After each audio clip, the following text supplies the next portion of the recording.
الحمدللہ والصلاة والسلام علی رسول اللہ اما بعد فاعوذ باللہ من الشیطان الرجیم بسم اللہ الرحمن الرحیم انہ لقرآن کریم فی کتاب مکنون لا یمسہ الا المطہرون تنزیل من رب العالمین صدق اللہ مولانا العظیم وبلغنا رسولہ النبی الکریم الامین۔ قابل قدر سامعین حاضرین، السلام علیکم ورحمۃ اللہ وبرکاتہ۔ قرآن پاک کی فہم کے حوالے سے ہمارا یہ دورہ اپنے سلسلے میں سورہ واقعہ اور پھر اس سے اگلی سورہ کی طرف رواں ہے۔ اللہ پاک نے فرمایا انہ لقرآن کریم، بے شک یہ قرآن عزت والا ہے، قابل تکریم ہے قرآن۔ فی کتاب مکنون، یہ لکھا ہوا ہے، محفوظ ہے کتاب مکنون میں، یعنی وہ کتاب جو اللہ کے پاس ہے۔ لا یمسہ الا المطہرون، اور کوئی اسے چھو نہیں سکتا سوائے جسے اللہ پاک نے پاک کر دیا ہے۔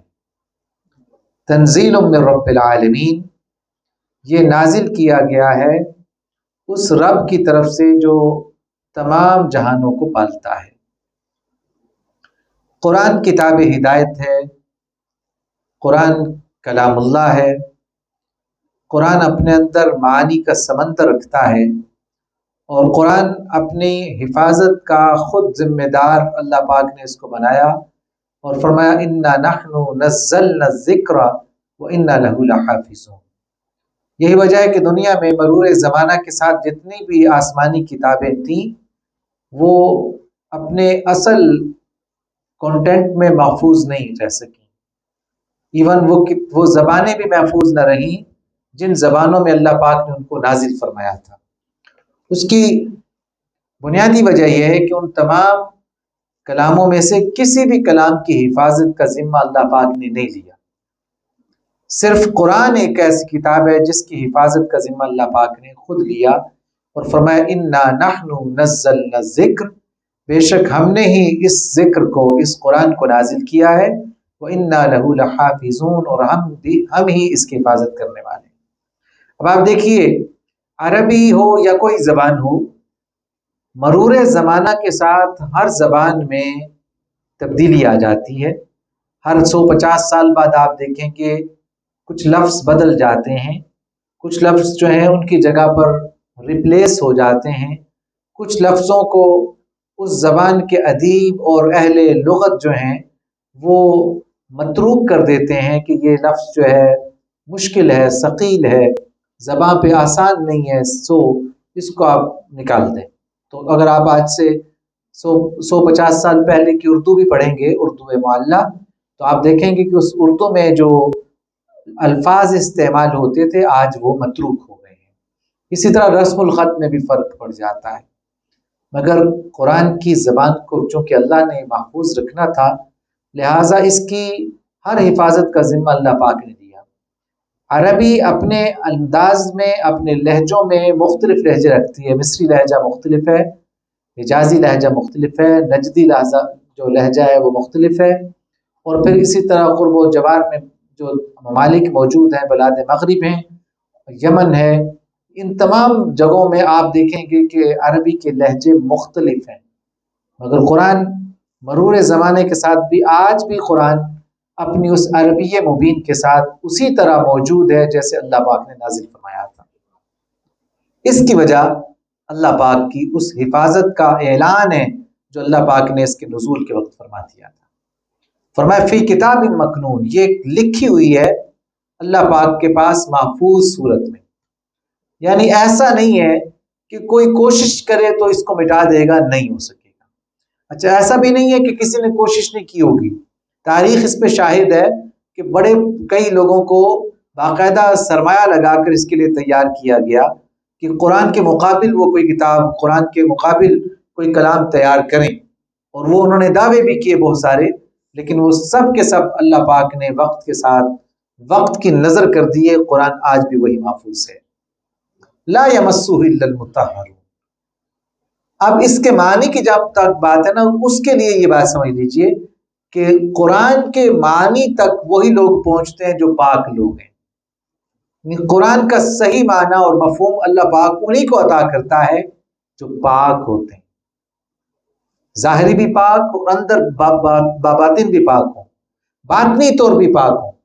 اب جو لوگ ظاہری باطنی طور پر طاہر و مطہر ہوتے ہیں، جنہیں طہارت القلوب حاصل ہو جاتی ہے، اللہ پاک ان پر معنی قرآن کے اتارتا ہے، سب اور اترتے ہیں. اس کو علامہ نے اپنے ایک شعر میں یوں سمویا. علامہ فرماتے ہیں تیرے ضمیر پر جب تک نہ ہو نزول کتاب، تیرے ضمیر پر جب تک نہ ہو نزول کتاب، گرا کشا ہے نہ رازی نہ صاحب کشاف. کہ امام فخر الدین رازی جیسے بھی اپنی تفسیر کے ذریعے سے تیری گرہ نہیں کھول سکتے، اور امام زمخشری صاحب کشاف جو ہیں وہ تمہاری ان تمام گتھیوں کو سلجھا نہیں سکتے جو تمہارے ذہن میں ہیں، جب تک قرآن خود تیرے ضمیر پر نازل نہ ہو. تو قرآن اپنے پڑھنے والے سے خود جو ہے وہ مخاطب ہوتا ہے، خود خطاب کرتا ہے، خود معنی اللہ پاک اتارتا ہے. اور یوں قرآن کے ساتھ جڑنے والا اللہ پاک کے انوار و تجلیات میں باقاعدہ نہاتا ہے، سیراب ہوتا ہے اس انوار و تجلیات میں. تو قرآن سے جو بھی جڑا آپ دیکھیں گے وہ نورانی ہو جاتا ہے. تو قرآن اللہ کا کلام ہے، اس سے وفا کرنی چاہیے. اگلی سورہ اللہ پاک نے سورہ حدید نازل فرمائی، جو قرآن کریم کی 57ویں سورہ ہے، 57. اللہ پاک نے فرمایا سبح للہ ما فی السماوات والارض. یہاں سے ان سورتوں کا آغاز ہوتا ہے جن کے شروع میں سبح آتا ہے، کہ سب تسبیح بیان کرتے ہیں کس کی؟ للہ کی، اللہ کی. ما فی السماوات والارض، جو کچھ زمین میں ہے، جو کچھ آسمانوں میں ہے، سب کا مالک اللہ ہے. وہو العزیز الحکیم. ان صورتوں کو مسبحات کہتے ہیں. یہ یہاں سے شروع ہوئی ہیں اور آگے ایک پورا گلدستہ ہے سورہ مسبحات صورتوں کا. اس کو سورہ حدید اس لیے کہتے ہیں کہ اس میں اللہ پاک نے حدید کا ذکر فرمایا. وَأَنزَلْنَا الْحَدِيدَ فِيهِ بَأْسٌ شَدِيدٌ، کہ ہم نے لوہے کو اتارا جس میں خوب سختی ہے. وَمَنَافِعُ لِلنَّاسِ، اور انسانوں کے لیے نفع بھی ہیں.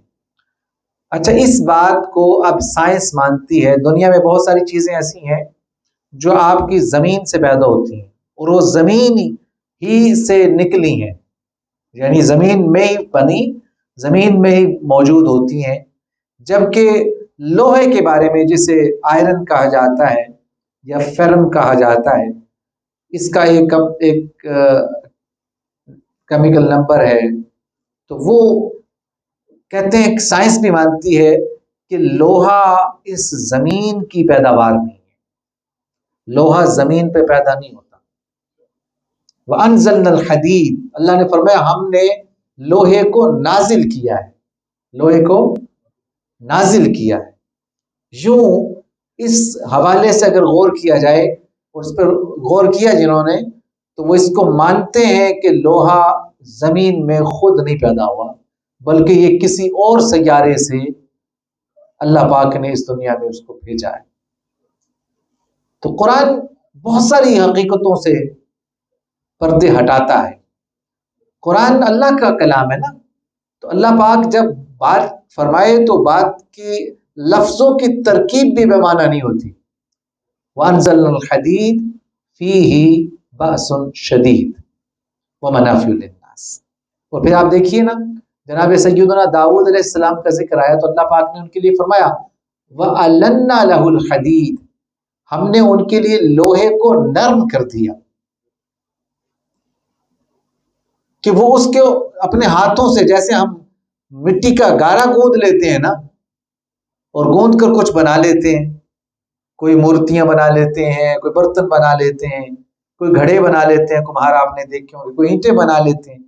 تو مٹی کو گوندتے ہیں, اس کا گارا بناتے ہیں, اس کے مختلف سانچوں میں ڈھال لیتے ہیں, مختلف چیزیں بنا لیتے ہیں.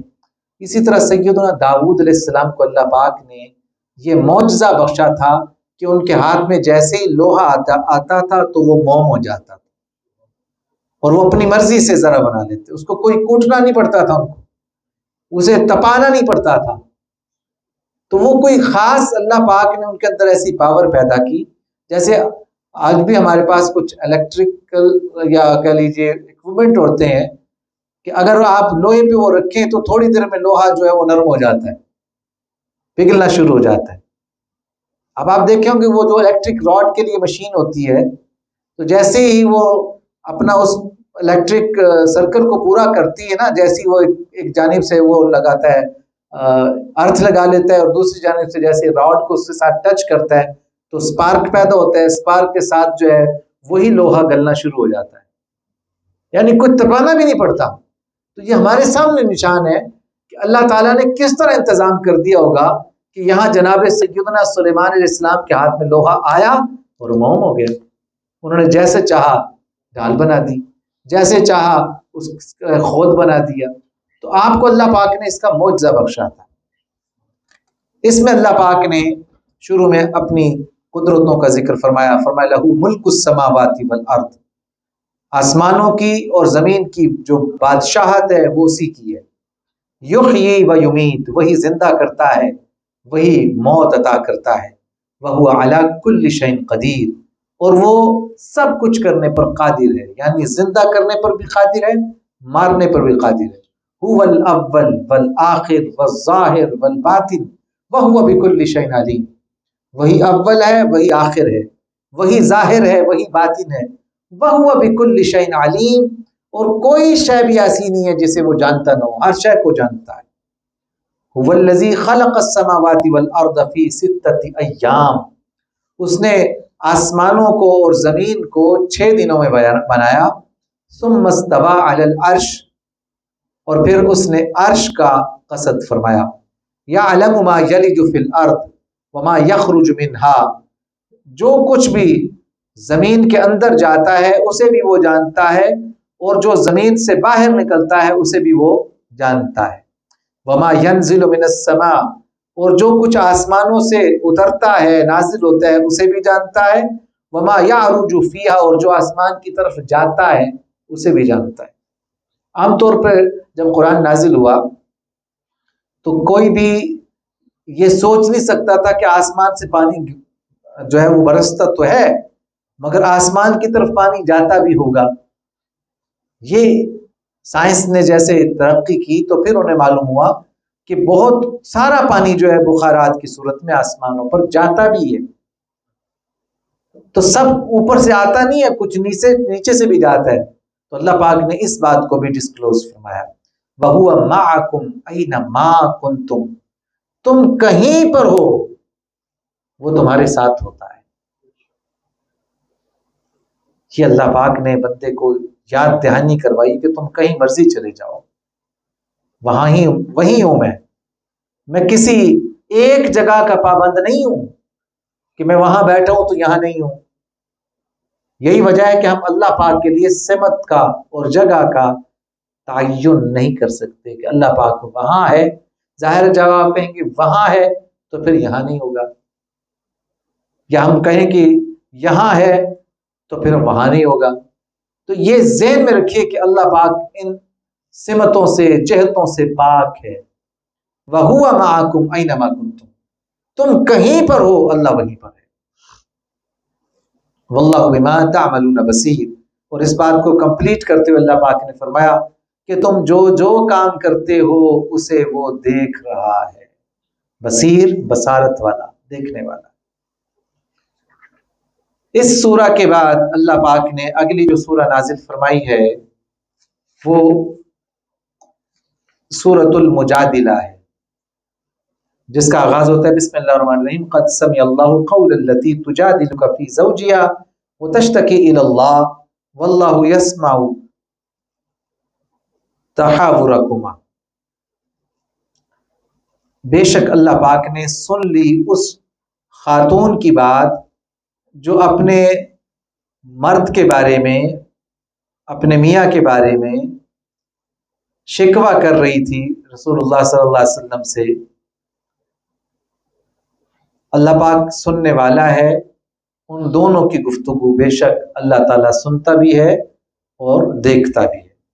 معاملہ کیا تھا کہ ایک صحابی نے اپنی بیوی کو، چونکہ ظاہر جس دور سے تعلق تھا بھی اسی دور سے جڑے تھے، یہ بات کہہ دی کہ غصے میں آ کر کہ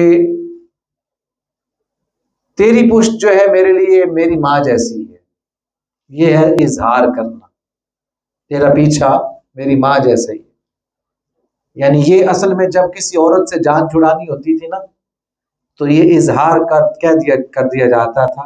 اس کو فقہ کی زبان میں اظہار کہا جاتا ہے، یا جسے ہم مزید اس کو تشریح میں لے جائیں کہ تو میرے لیے میری ماں جیسی ہے۔ ایسا نہیں کہ کوئی اگر بعض دفعہ ہوتا ہے نا فرط جذبات میں تو میری ماں ہی لگی ہے، یہ بات اور ہوتی ہے، بندہ تنگ آ کے کہ تو میری ماں ہی لگی ہے، تو یہ اظہار نہیں ہے۔ لیکن جب ارادے سے کہا جائے کہ تیری پشت جو ہے میرے لیے ایسی ہے جیسے میری ماں کی، یہ اظہار ہے۔ یہ جب بات اس صحابیہ نے سنی تو پریشان ہو گئی، کہنے لگے کہ تم نے بہت بڑی بات کہی ہے، میں اس وقت تک تم سے جو ہے نا مل نہیں سکتی جب تک کہ اس بارے میں رسول اللہ سے نہیں پوچھتی۔ یہ ہوتی ہے اللہ تعالیٰ کے بندوں اور اللہ تعالیٰ کی بندیوں کا معاملہ۔ یعنی اللہ کے جو بندے ہوتے ہیں وہ کبھی بھی اللہ کے احکامات کے خلاف نہیں چلتے، اور رسول اللہ صلی اللہ علیہ وسلم کی حیات طیبہ میں ہوا تو اللہ پاک کے پیارے نبی صلی اللہ علیہ وسلم تک انہوں نے بات پہنچائی، تو اللہ پاک نے اس پر وحی نازل فرمائی، کیونکہ یہ بنیادی طور پر شریعت کی تکمیل کا دور تھا۔ تو شریعت میں جو جو معاملات قیامت تک آنے تھے نا، ان کو اللہ پاک نے اکثر کی تفصیل، اور جہاں تفصیل مقصود نہیں تھی اجمال بیان کر دیا، تو ان سب کو بیان کیے۔ آپ دیکھیں نا قرآن کی سورتوں کو دیکھیں، ان کے ناموں کو دیکھیں، ان کے احکامات کو دیکھیں، آپ حیران ہوں گے کہ قرآن نے پوری کوڈ آف لائف دے دی ہے، پورا کوڈ آف لائف، پورا ضابطہ یاد دیا ہے کہ تم نے رہنا کیسے، تم نے ملنا کیسے، تم نے اپنے ماں باپ کا کیا خیال کرنا ہے، بچوں کو کیا سمجھنا ہے، کاروبار کو کیا سمجھنا ہے، نماز کا کتنا اہتمام کرنا ہے، زکوٰۃ کے حوالے سے کیا احکامات ہیں، حج کے حوالے سے کیا حکم ہے، جہاد کے حوالے سے کیا حکم ہے، اچھا جو قومیں آپ کی دشمن ہیں ان کے حوالے سے کیا ہونا چاہیے، جو آپ کا مذہب نہیں رکھتے، آپ کو غیر مذہب ہے، ان کے ساتھ کیسا ہونا چاہیے۔ یعنی ایک ایک چیز کو قرآن نے ایڈریس کیا، تو یہ بات کیسے رہ سکتی تھی؟ لہٰذا اس کو بھی اللہ پاک نے ایڈریس کرتے ہوئے وہی نازل فرمائی۔ تو اللہ پاک نے فرمایا الذین یظاہرون منکم من نسائہم ما ہن امہاتہم ان امہاتہم الا اللائی ولدنہم وانہم لیقولون منکرا من القول والزورا وان اللہ لعفو غفور۔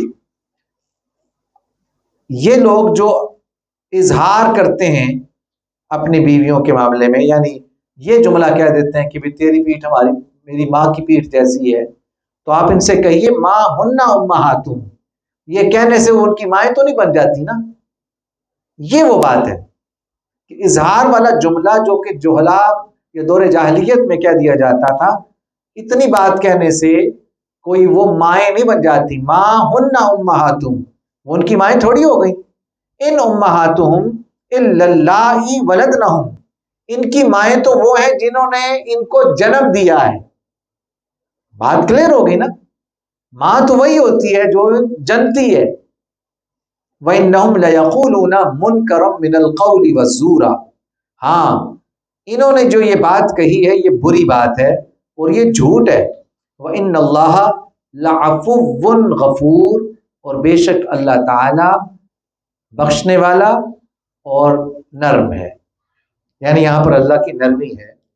سو اگر یہ کسی نے کہہ بھی دیا ہے تو یاد رکھے کہ یہ کہنے سے کوئی ماں نہیں بن جاتی، یعنی ایسا حکم نہیں ہوتا کہ اب یہ میاں بیوی نہیں رہے،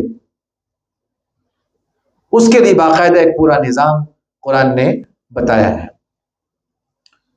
فرمایا والذین یظاہرون من نسائہم، جو اپنی بیویوں کو اپنی ماں کی جگہ کہہ دیں، ثم یعودون، اور پھر جو ہے وہ اس پر نہ لوٹیں، قالوا فتحریر رقبہ، اور وہ کہتے ہوں کہ جی پھر اس پر تو جو ہے وہ غلام آزاد کرنا پڑے گا، من قبل ان یتماسا، ہاں اگر وہ ایسا کریں اور جمے رہیں تو پھر ان کو ایسا ہی کرنا چاہیے، ذالکم توعظون بہ، یہ ان کو نصیحت کی جاتی ہے، واللہ بما تعملون خبیر، اور یہ نصیحت اس لیے کی جاتی ہے کہ اللہ تعالیٰ تمہارے اعمال سے باخبر ہے۔ فمن لم یجد، پھر یہ فرمایا مطلب اس پر مصر ہوتے ہوں تو پھر فرمایا کہ اگر وہ ایسا نہ کر سکیں کہ غلام آزاد کریں تو پھر ان کو چاہیے فصیام الشہرین متتابعین، تو پھر وہ 2 مہینے کے مسلسل روزے رکھیں،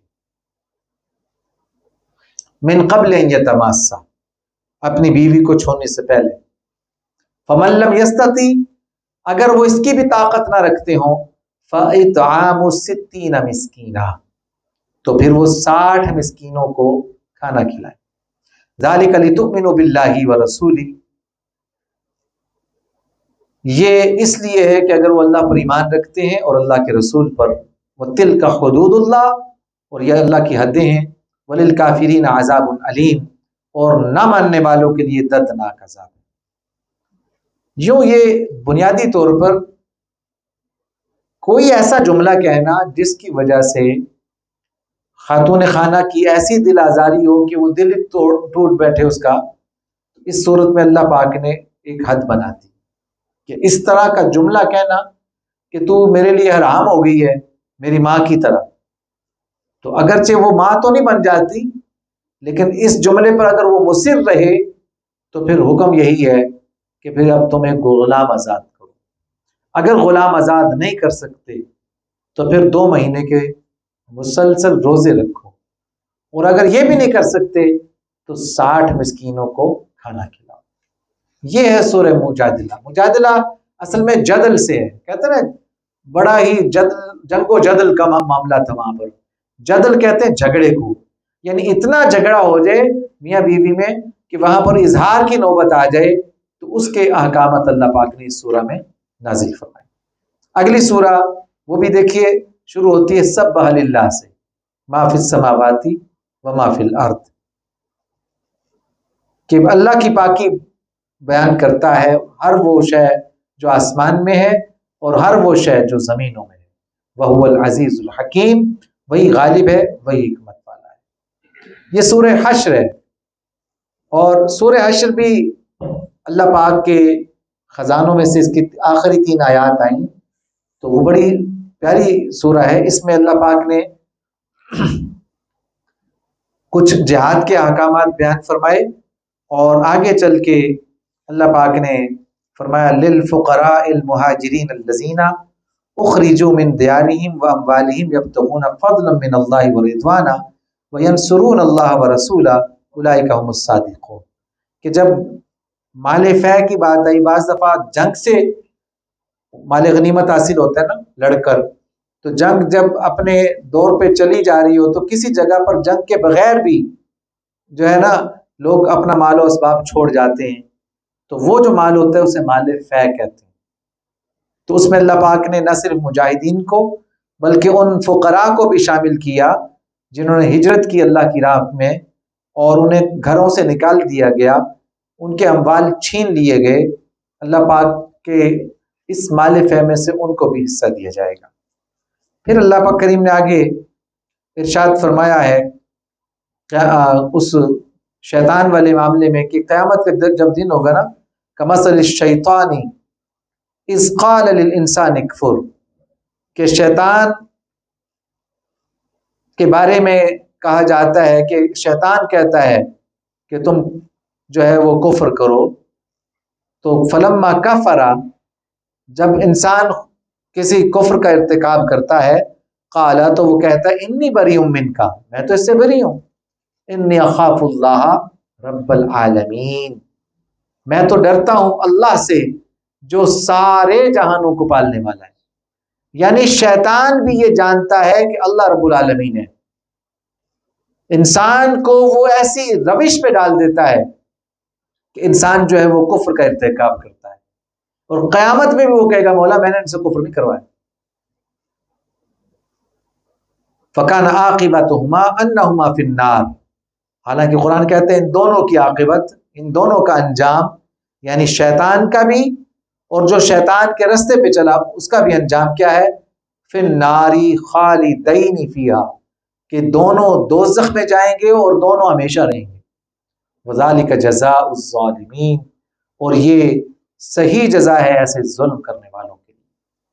فرمایا یا ایھا الذین آمنوا اتقوا اللہ، ایمان والو اللہ سے ڈرو، وَلْتَنظُرْ نَفْسٌ مَا قَدَّمَتْ لِغَدٍ، اور تم میں سے ہر شخص یہ دیکھے اس نے اپنے کل کے لیے کیا تیار کیا ہے۔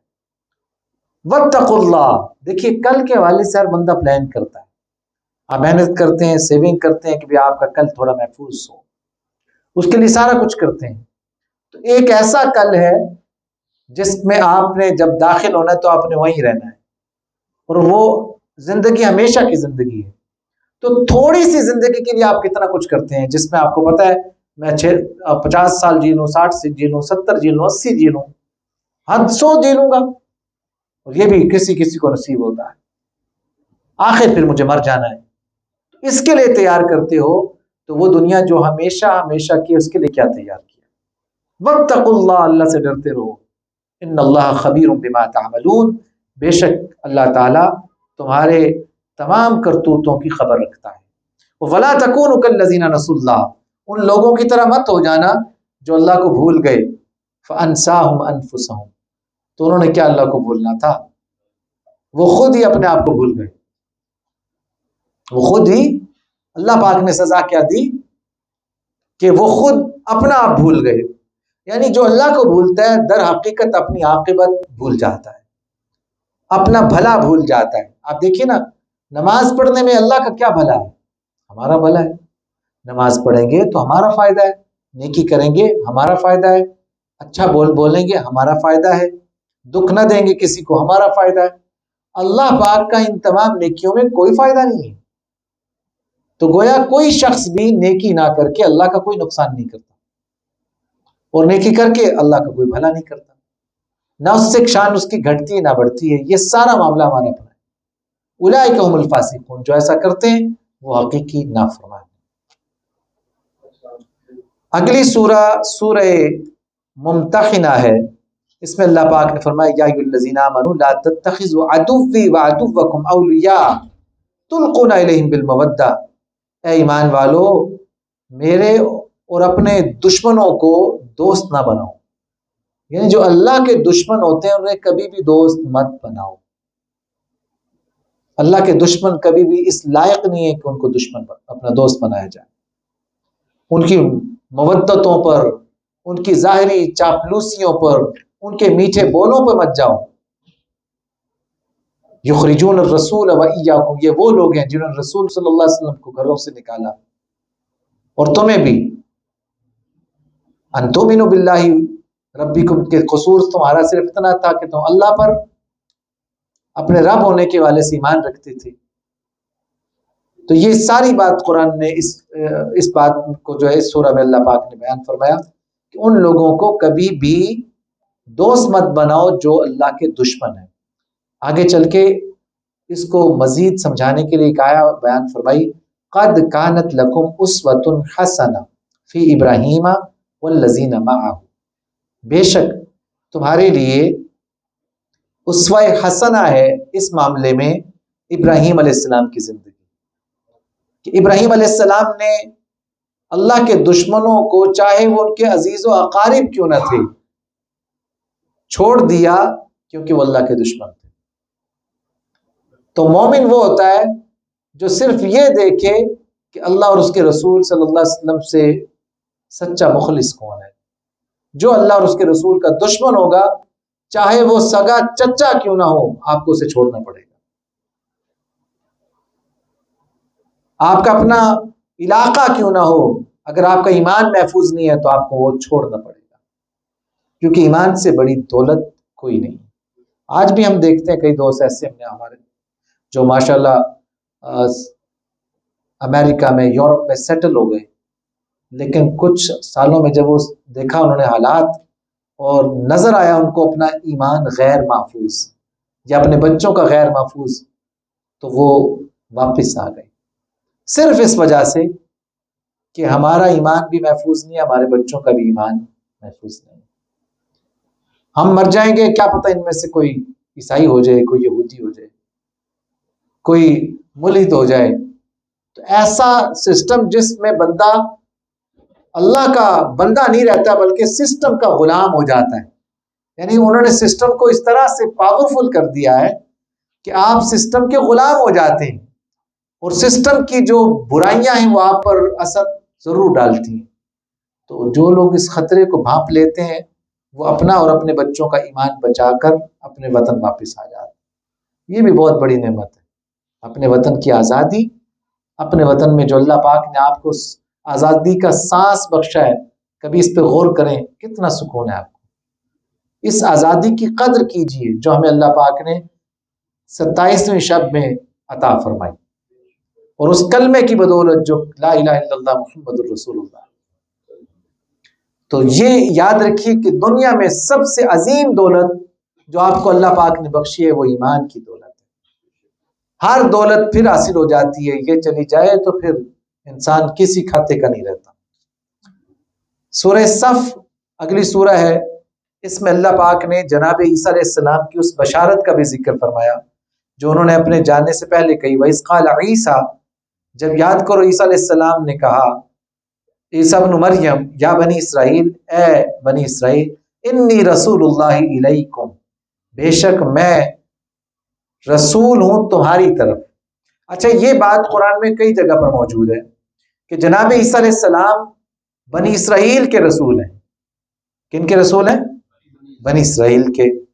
اور یہ بات بائبل بھی موجود ہے کہ آپ فرماتے ہیں کہ میں بنی اسرائیل کی ان گمشدہ بھیڑوں کے لیے بھیجا گیا ہوں جو اپنے ریوڑ سے جدا ہو گئی تھی۔ یہ بائبل کا حصہ ہے۔ گویا حضرت عیسیٰ علیہ السلام کی رسالت فقط بنی اسرائیل کے لیے تھی، وہ پوری دنیا کے لیے نہیں تھی۔ یہ جو اس وقت عیسائیت ہے نا، یہ جو مشنری لوگ بن گئے ہیں، تو یہ پاپائیت کو فروغ دینے کے لیے باقاعدہ ایک پوری تحریک تھی کہ دنیا بھر میں عیسائیت کو فروغ دو۔ یہ عیسائیت نہیں ہے۔ جناب سیدنا عیسیٰ علیہ السلام عیسائیت لے کر نہیں آئے، وہ اسلام لے کر آئے تھے۔ جناب سیدنا محمد رسول اللہ بھی پھر اگر ایسا ہوتا تو وہ اسلام نہ لاتے، وہ بھی محمدیت لے کر آتے۔ ہم مسلم ہیں، نسبت سے ہم چاہے محمدی کہلائیں، لیکن محمدی ہونا ہمارا دین ہونا نہیں ہے۔ محمدازم کوئی دین نہیں ہے، اسلام ہے دین۔ ان الدین عند اللہ الاسلام۔ تو کرسچینٹی جو ہے یا عیسائیت، یہ کوئی دین نہیں ہے، اس کے پیچھے پوری ایک تحریک ہے، پوری ایک سیاست ہے کہ آپ دیکھیں کہ انہوں نے افریقہ میں بھی، ایشیا میں بھی، وسط ایشیا میں بھی، اور پھر آگے مشرق بعید میں بھی، مغرب میں بھی، ہر جگہ پر اپنے جو ہے نا وہ ہرکارے پھیلا دیے، بڑے بڑے پادریوں کو پھیلا دی، انہوں نے فنڈنگ دی، اب بھی دیتے ہیں ہمارے پاکستان میں بھی اور پاکستان کے علاوہ۔ اب جو بہت غریب ممالک ہیں وہاں تو باقاعدہ لوگوں کو عیسائی ہونے کے لیے پیسے دیتے ہیں وہ لوگ، اور پورے خاندان ہیں جو اس میں اپنی زندگی لگاتے ہیں، وہ مشنری کے طور پر، یعنی زندگی بھر کا مشن ہے، ان کا خرچہ اٹھایا جاتا ہے، قوم اٹھاتی ہے ان کی۔ حالانکہ جناب عیسیٰ علیہ السلام نے کہا کہ میں بنی اسرائیل کی طرف رسول بنا کر بھیجا گیا، تو انہیں چاہیے یہی تھا کہ وہ بنی اسرائیل کو ہی کور کرتے تو شاید معاملہ بہتر ہو جاتا۔ آج دیکھیے نا صلیبی جنگوں میں لے لیجئے، اس کے علاوہ یہ جو اپنا ہولوکاسٹ والا معاملہ ہے جس میں بہت سارے یہودی مارے، عیسائیوں نے مارے، ٹھیک ہے نا، تو یہ سارا معاملہ اتنا بڑا جو خون خرابہ ہوا، یہ صرف اسی وجہ سے ہوا ہے کہ انہوں نے اپنی سیاست چمکائی ہے۔ اگر یہ بنی اسرائیل پر ہی محنت کرتے تو شاید حالات اور ہوتے۔ تو آپ نے کہا کہ میں اللہ کا رسول ہوں بنی اسرائیل کی طرف، ساتھ یہ بھی فرمایا مصدقا لما بین یدی من التورات، جو میرے پاس ہے یہ تصدیق کرنے والی ہے تورات کی، آپ انجیل لے کر آئے تھے اور یہ تصدیق کس کی کرتی تھی؟ تورات کی۔ ساتھ میں ایک اور بات کہی وَمُبَشِّرًا بِرَسُولٍ يَأْتِي مِن بَعْدِ اسْمُهُ احمد، اور میں خوشخبری دینے آیا ہوں تمہیں کہ میرے بعد ایک رسول آئیں گے جن کا نام احمد ہوگا۔ فَلَمَّا جَاءَهُم بِالْبَيِّنَاتِ، تو جب وہ آ جائیں اپنی کھلی نشانیوں کے ساتھ، قَالُوا هَذَا سِحْرٌ مُبِينٌ، تو تم جو ہے یہ کہنے لگ پڑے، یعنی لوگ جو ہیں کہ یہ تو بہت بڑا جادو ہے۔ تو جناب عیسیٰ علیہ السلام کی بھی بشارت تھی حضور کے حوالے سے کہ حضور صلی اللہ علیہ وسلم میرے بعد آئیں گے۔ سیدنا عیسیٰ علیہ السلام سے لے کر جناب سیدنا رسول کریم تک کوئی بھی اور رسول نہیں آیا، آپ رسول آئے۔ تو یہ اس سورہ میں خاص آیت موجود ہے جس میں جناب رسول کریم صلی اللہ علیہ وسلم کی آمد کی بشارت ہے۔ اگلی سورہ پھر یسبح للہ، یعنی اس میں پھر تسبیح کی بات آئی، سورہ جمعہ۔ اللہ پاک نے فرمایا وما فی الارض الملک القدوس العزیز الحکیم، کہ ہر شے اللہ ہی کی تسبیح بیان کرتی ہے، چاہے وہ آسمان میں ہے چاہے وہ زمین میں۔ اچھا، قرآن میں ایک اور جگہ پر اس حوالے سے فرمایا گیا وَإِن مِّن شَيْءٍ إِلَّا يُسَبِّحُ بِحَمْدِهِ، کوئی بھی شے لے لو، ہر شے اللہ کی تسبیح بیان کرتی ہے، ہر شے۔ یہ گلاس جو شیشے کا بنا ہوا ہے، یہ لوہے کی بنی چیز ہے، یہ لکڑی، جمادات، نباتات، حیوانات، ہر شے۔ قرآن کہتے ہیں وَإِن مِّن شَيْءٍ، کوئی بھی شے ایسی نہیں ہے الا جو نہ کرتی ہو یسبح تسبیح بحمدہ، اللہ کی حمد کے ساتھ، وَلَكِن لَا تَفْقَهُونَ تَسْبِيحَهُمْ، یہ اور بات ہے کہ تم ان کی تسبیح کو سمجھ نہیں سکتے۔ ہر شے تسبیح بیان کرتی ہے، ہر شے تسبیح بیان کرتی ہے، اور تسبیح جب تک بیان کرتی ہے وہ بچی رہتی ہے، اور جیسے ہی تسبیح بیان کرنا چھوڑتی ہے تو وہ جو دم غافل سو دم کافر، وہ پھر گرفت میں آ جاتی ہے۔ تو یہ اللہ پاک نے بار بار بیان فرمایا وَالَّذِي بَعَثَ فِي الْأُمِّيِّينَ رَسُولًا مِّنْهُمْ۔ اب آپ دیکھیں ایک لفظ امی بار بار کہا جاتا ہے کہ حضور کے لیے امی کا لفظ استعمال ہوا، تو حضور کے لیے جو امی کا لفظ استعمال ہوا تو لوگ کہتے ہیں امی کا مطلب ہوتا ہے ان پڑھ۔ امی کا کیا مطلب لیتے ہیں؟ ان پڑھ، جبکہ یہ میں سمجھتا ہوں ان کی غلط فہمی ہے۔ امی کا مطلب ان پڑھ نہیں ہوتا۔ امی در حقیقت اگر ان پڑھ ہوتا تو اللہ تعالیٰ یہ لفظ کئی ان پڑھوں کے بارے میں استعمال کرتا۔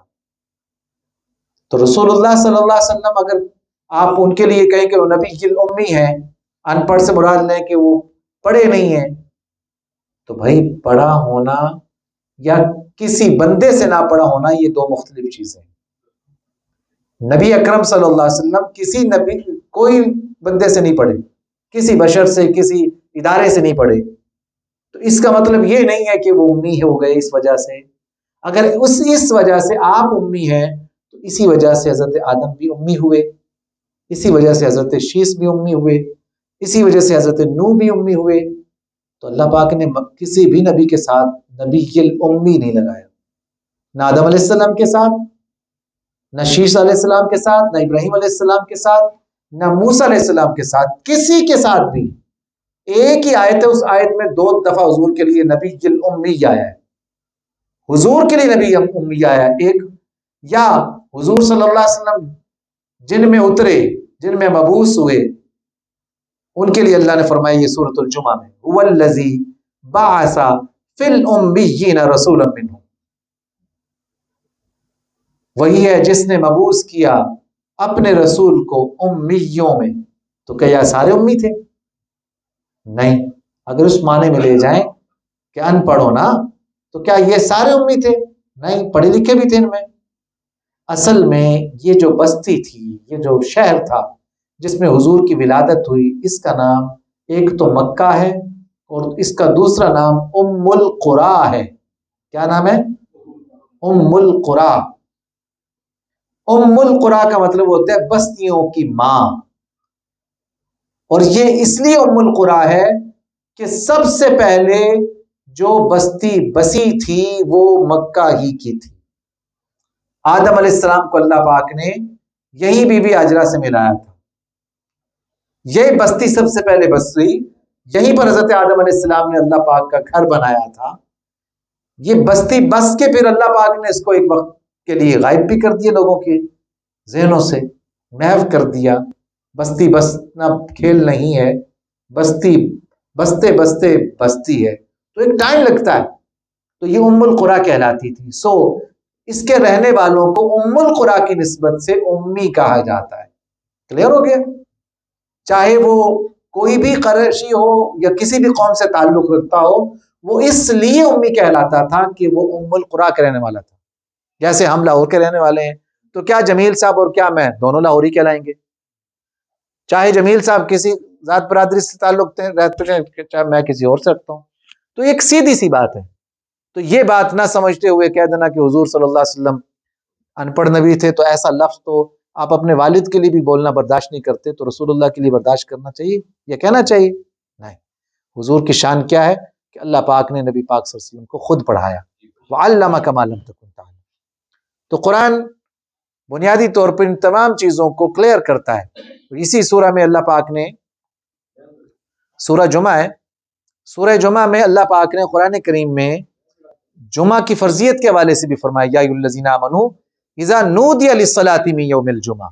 اے ایمان والو، جب تمہیں نماز جمعہ کے لیے پکارا جائے تو فسعوا، دوڑ پڑا کرو، الی ذکر اللہ، اللہ کے ذکر کی جانب، اور تجارت کو چھوڑ دیا کرو. ہاں، جب نماز سے فارغ ہو جاؤ تو تمہیں اجازت ہے. فَإِذَا قُضِيَتِ الصَّلَاةُ فَانتَشِرُوا فِي الْأَرْضِ.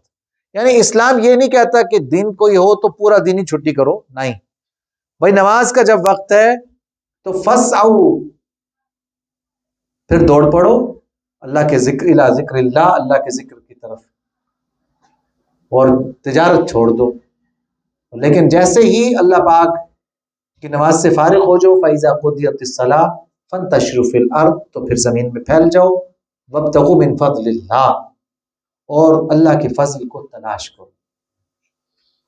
وَاذْكُرُوا اللَّهَ كَثِيرًا لَعَلَّكُمْ تُفْلِحُونَ، اور اللہ کو خوب یاد کیا کرو، تم کامیاب ہو جاؤ گے. گویا نسخہ دے دیا ہے کہ نماز کا جو وقت ہے اس میں نماز کو اہمیت دو، اور پھر نماز پڑھ کے پھر اپنے کاروبار پہ آ جاؤ اور اللہ کو یاد کرتے رہو. اللہ کو یاد کرنے والا دنیا میں بھی کامیاب ہے اور آخرت میں بھی کامیاب ہے. یعنی اللہ کے ذکر میں وہ طاقت ہے کہ جو اس کی اہمیت جان لے، ایک تو اس سے چھوڑے گا نہیں، اور دوسرا اسے ایسا جڑ جائے گا کہ کام میں بھی اللہ کو یاد کرے گا کہ ہاتھ کار ولے تے دل یار ولے. کام کرتے ہوئے بھی اس کا دل اللہ کے ساتھ جڑا ہوگا. یہ ہے ذکر. یہ ذکر خفی ہے. مطلب جہر میں تو یہ ایسا ہوتا ہے نا کہ منہ سے بولنا بھی پڑتا ہے، باتیں کرتے ہوئے بندے کی ذکر کا تسلسل ٹوٹ جاتا ہے. مگر ذکر خفی میں انسان کی جو کنیکٹیوٹی ہے وہ بندے کی ٹوٹتی نہیں ہے، ہر لمحے رب کے ساتھ جڑی رہتی ہے. وہ کام کرتے ہوئے بھی سوچتا ہے کہ کام میں کوئی ایسی اونچ نیچ نہ ہو جائے کہ جس سے میرا رب ناراض ہو جائے. یہ بھی ذکر ہے. کوئی ایسی حرکت نہ کرو جس سے میرا رب ناراض ہو جائے. اور اسی سورہ میں ایک بات اللہ پاک نے فرمائی، مثل الذین حملوا التوراۃ کمثل الحمار یحمل اسفارا. کتابوں کا بوجھ لادا ہوا نا کسی نے، تو یہ مت سمجھو کہ بہت بڑا عالم ہے. وہ تو گدھے بھی ہوتے ہیں جن کے اوپر کتابیں لاد دی جائیں. کمثل الحمار یحمل اسفارا. فرمایا یہ لوگ جو اپنے اوپر تورات کے بڑے بڑے نسخے لادے پھرتے ہیں نا، انہیں بڑا عالم نہ سمجھو. گدھے پہ کتابیں لاد دینے سے کوئی عالم بن جاتا ہے؟ کتاب کا علم جس کے اندر ہوتا ہے نا، کتاب نہ بھی پاس ہو تو کتاب میں ہی بول رہا ہوتا ہے. یعنی علم کے ساتھ عمل بڑا ضروری ہے. قرآن میں ہی اللہ نے فرمایا اسی سورہ سے پہلے سورہ میں، یا ایھا الذین آمنوا لما تقولون ما لا تفعلون. ایمان والو تم وہ بات کہتے کیوں ہو جو تم کرتے نہیں ہو. کبر مقتا عند اللہ، یہ اللہ کے نزدیک بہت بڑا گناہ ہے کہ تم وہ کہو جو تم کرو نا، یعنی قول و فعل میں تضاد نہیں ہونا چاہیے۔ اگلی سورہ سورۃ المنافقون ہے، اس سورہ میں اللہ پاک نے منافقوں کے حوالے سے فرمایا اذا جاءک المنافقون قالوا نشهد انک لرسول اللہ۔ اب آپ کے پاس منافق آئیں گے اور کہیں کہ ہم گواہی دیتے ہیں کہ آپ اللہ کے رسول ہیں، آپ ان سے کہہ دیں ہمیں تمہاری گواہیوں کی ضرورت نہیں ہے، بدبختو تم اوپر کچھ اور اندر کچھ ہو، میرے سامنے آ کے گواہیاں دیتے ہو، قسمیں کھاتے ہو اور پیچھے جا کے کہتے ہو کہ وہ اللہ کے رسول نہیں ہے، انہیں پتہ ہی نہیں ہے کہ ہم منافق ہیں۔ اچھا ایسا نہیں ہے کہ حضور کو پتہ نہیں تھا منافق کون ہے، لیکن نبی کریم صلی اللہ علیہ وسلم کی یہ اعلیٰ ظرفی تھی کہ حضور صلی اللہ علیہ وسلم انہیں چھوٹ دیتے تھے، یہاں تک کہ ایک وقت آیا تو اللہ پاک نے فرمایا ما کان اللہ لیمیز الخبیث من الطیب، اللہ پاک کو اب اور نہیں برداشت ہوتا کہ پاک اور ناپاک ملے رہیں، محبوب آج جا کے اعلان کر دے اور اپنی پاک مسجد کو ان ناپاکوں سے پاک کر دے۔ اور حضور صلی اللہ علیہ وسلم کا جب آپ پر یہ وحی نازل ہوئی تو کریم آقا صلی اللہ علیہ وسلم نے مسجد میں جاتے ہی آپ نے فرمایا کہ منافقوں میری مسجد سے نکل جاؤ۔ حضور نے یہ اعلان کیا میرے منافقوں میری مسجد سے نکل جاؤ۔ اب منافقوں کو تو یہی خیال تھا کہ حضور کو کیا خبر کہ ہم میں سے کون منافق ہے، نماز تو ہم بھی پڑھتے ہیں، نماز تو ہم بھی پڑھتے ہیں۔ حضور نے پھر کہا منافقوں میری مسجد سے نکل جاؤ، وہ نہ نکلے تو حضور نے فرمایا یا فلاں ابن فلاں فخرج فإنک منافق، حضور نے نام لے کے کہا کہ فلانے کے بیٹے تو کھڑا ہو اور نکل یہاں سے، فإنک منافق، تو منافق ہے۔ حضرت عمر کہتے ہیں کہ اس دن میں تاخیر ہو گئی تھی تو مسجد کی طرف آیا تو میں نے دیکھا لوگ نکل رہے ہیں، تو مجھے بڑی شرمندگی ہوئی کہ میری نماز تو رہ گئی، لیکن میں پھر بھی جب داخل ہوا تو جب میں نے یہ دیکھا کہ حضور صلی اللہ علیہ وسلم منافقوں کو نکالا ہے تو میری خوشی کی انتہا نہیں تھی۔ مجھے جیسے ہر بندے کو خواہش ہوتی ہے نا پاک دھرتی ناپاکوں سے پاک ہو جائے، خس کم جہاں پاک، تو کہتے ہیں میری خوشی کی انتہا نہیں تھی کہ واہ کمال کر دیا کملی والے، آپ نے آج ان منافقوں کو نکال کے کمال کر دیا۔ تو یہ بات منافقوں والی تو اللہ نے اس میں پوری سورہ نازل فرمائی سورۃ المنافقون کہ آپ منافقوں کے گواہی بھی نہ مانیں، ان کی قسموں پہ بھی اعتبار نہ کریں، اوپر سے کچھ اور اندر سے کچھ۔ اور ان کی عادت کیا تھی کہ باہم مسلمانوں کو لڑانا، ایک ان کی یہ کیفیت ہوتی ہے۔ آج بھی آپ دیکھ لیں جو منافق لوگ ہوتے ہیں نا ہمارے ہاں بھی کچھ پائے جاتے ہیں، وہ ہمارے ساتھ ہمارے، ان کے ساتھ ان کے، تو ایسوں سے ہمیشہ بچنا چاہیے۔ اس سے اگلی سورہ جو ہے وہ سورۃ التغابن ہے، وہ بھی اللہ کی تسبیح سے شروع ہوتی ہے۔ اس سورہ میں بھی اللہ پاک نے اپنی قدرتوں کا ذکر فرمایا اور یہ فرمایا کہ اللہ تعالیٰ کس طرح سے دن کو رات میں سے نکالتے ہیں، رات کو دن میں سے نکالتے ہیں۔ اگلی سورہ پھر اس سے آگے ہے سورہ طلاق، اس میں طلاق کے احکام بیان ہوئے، یا ایھا النبی اذا طلقتم النساء فطلقوهن لعدتهن، کہ نبی صلی اللہ علیہ وسلم اگر آپ اپنی عورتوں میں سے کسی کو چھوڑنا چاہو تو انہیں طلاق دو اور پھر انہیں عدت کے لیے چھوڑ دو، یعنی طلاق کا حکم اور پھر عدت کے حکم بیان کیے۔ یہ تفصیل سے جاننے کی ضرورت ہے، اس پر کبھی انشاءاللہ تعالی ہم کوئی تفصیلی سیشن رکھیں گے جس میں ہم ان احکامات کو یہ ہمیں سیکھنے چاہیے۔ دیکھیے ہم اپنے جوان بچوں کو بھی سکھائیں، بچیوں کو بھی سکھائیں، ان کے دیکھیے حقوق کیا ہیں، انہیں شادی سے پہلے ازدواجی معاملات کے حوالے سے قرآن کی حدیث کی جو تفصیلات ہیں وہ جاننی چاہیے، اور بچوں بچیوں دونوں کو معلوم ہونا چاہیے، پھر ہمیں بھی معلوم ہونا چاہیے کہ کیا کیا مسائل ہیں۔ کچھ چیزیں تفصیل میں سمجھنے کی ہوتی ہیں تو وہ چھوٹے سے اختصار والے سیشن میں کمپلیٹ نہیں ہو سکتی۔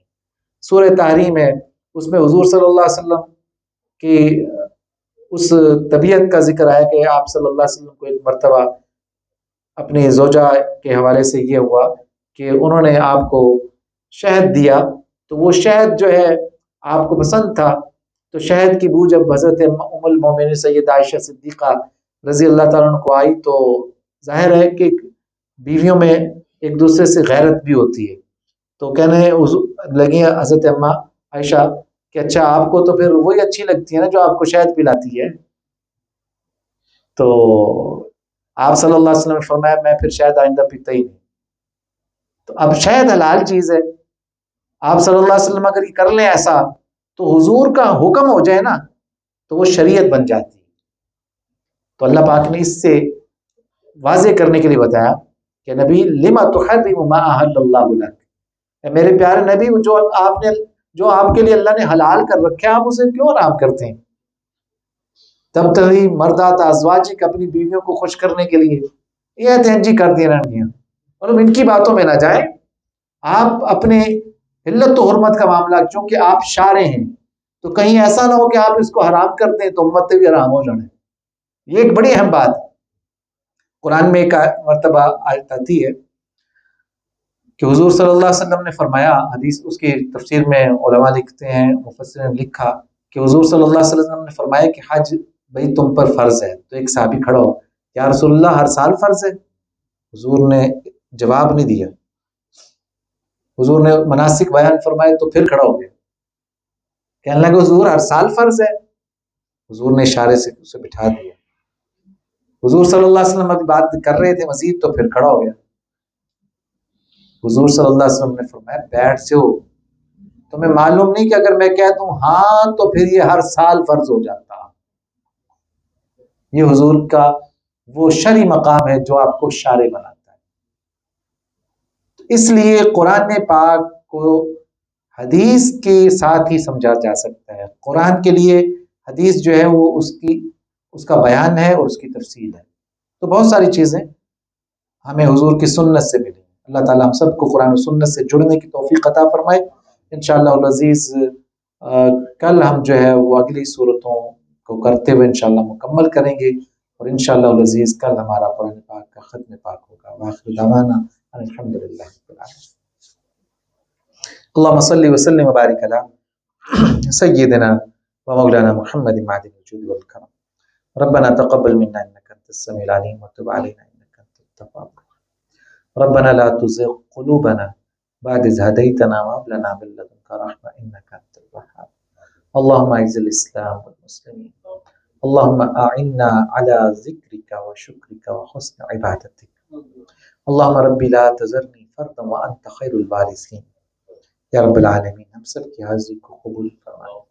ہم سب تیرے بندے ہیں, تیرے پاک کلام سے محبت کرتے ہیں.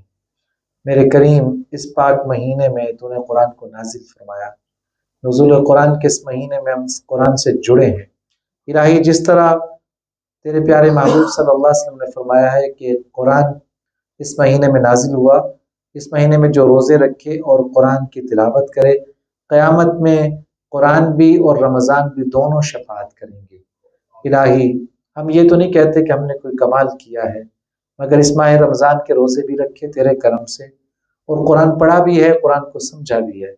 الہی قیامت میں ان دونوں کو ہمارے لیے شافع بنا دے. ان کی شفاعت کے ذریعے ہمیں جنت عطا فرما, ان کے ذریعے ہمیں اپنے غضب سے بچانا. یا اللہ ان دونوں پاک مہمانوں کے طفیل ماہ رمضان اور قرآن کے طفیل الہی ہماری مشکلیں آسان فرما دے. رب کریم بیماروں کو شفا عطا فرما. رب کریم دل کی مرادیں پوری فرما. ہمارے بچوں کو بچیوں کو ہماری آنکھوں کی ٹھنڈک بنا. رب کریم بے اولادوں کو اولاد عطا فرما. صاحب اولاد کی اولاد کو نیک بنا دے. رب کریم اپنے حبیب کریم صلی اللہ علیہ وسلم کے طفیل ہماری دل کی تمام مرادیں پوری فرما. ہماری پریشانیاں دور فرما, ہماری تنگ دستیاں دور فرما. ہمارے قلوب کو قرآن کے نور سے پر نور فرما. ہماری ظلمتیں دور فرما. یا رب کریم یا ارحم الراحمین سب کی دلی مرادوں کو پورا فرما. بحق محمد و آل محمد صلی اللہ علیہ وسلم. سبحان ربک رب العزت عما یصفون وسلام علی المرسلین الحمد للہ رب العالمین.